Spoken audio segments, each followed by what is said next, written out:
Hello বন্ধুগণ। তো তোমরা কারা কারা চাউমিন খেতে খুব পছন্দ করো আমাকে একটু কমেন্ট বক্সে জানিও তো। আমি কিন্তু চাউমিন খেতে ভীষণ পছন্দ করি।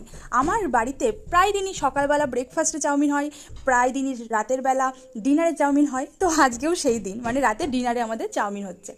তো আমার আর আমার বরমশাইয়ের কিন্তু খাবারের কোনো মিল নেই, মানে আমি যেটা পছন্দ করি ও সেটা একদম পছন্দ করে না, আবার ও যেটা পছন্দ করে আমি কিন্তু সেটা একদমই পছন্দ করি না। কিন্তু এই একটা ক্ষেত্রে ওর আর আমার মধ্যে খুব মিল, ও কিন্তু হোমমেড চাউমিন খুব পছন্দ করে আর আমিও ঠিক তাই। তো সেই কারণের জন্য প্রায় প্রায় আমাদের রাতের বেলা বা ব্রেকফাস্টে আমাদের সকালবেলা চাউমিন আমাদের হয়েই যায়। তো আজকে সেই দিন ভাবলাম তো চলো রাতের বেলা একটু চাউমিন করে নেওয়া যাক। তো দেখো আমরা কিন্তু বাঙালি বস, আমাদের সব কিছুতে কিন্তু আলু লাগে। তো চীনারা যদি মানে চাইনারা যদি দেখে, মানে চাইনিজরা যদি দেখে যে আমরা চাউমিনে আলু দিই, আমার তো মনে হয় ওনারা হার্ট অ্যাটাক করে মারাই যাবেন। যাই হোক, বাঙালিরা কি না পারে, তাই না? তো এই যে আমার চাউমিন কিন্তু অলমোস্ট প্রায় রেডির পথে। ওটা চাউমিন মশলা আর ওই যে ডিমটা দিয়ে আমি এবার একটু নাড়াচাড়া করে নামিয়ে নেবো। এই যে আমার চাউমিন রেডি। এবার আমি আমার মামামকে একটু টেস্ট করতে দিয়ে দেবো, যদিও রাতের ডিনার ওর হয়ে গেছে, ও চাউমিন খেতে খুব পছন্দ করে। তো ভিডিওটা কেমন লাগলো তোমরা কিন্তু অবশ্যই লাইক কমেন্ট শেয়ার করে দিও। আর তোমরা কারা কারা চাউমিন ভালোবাসো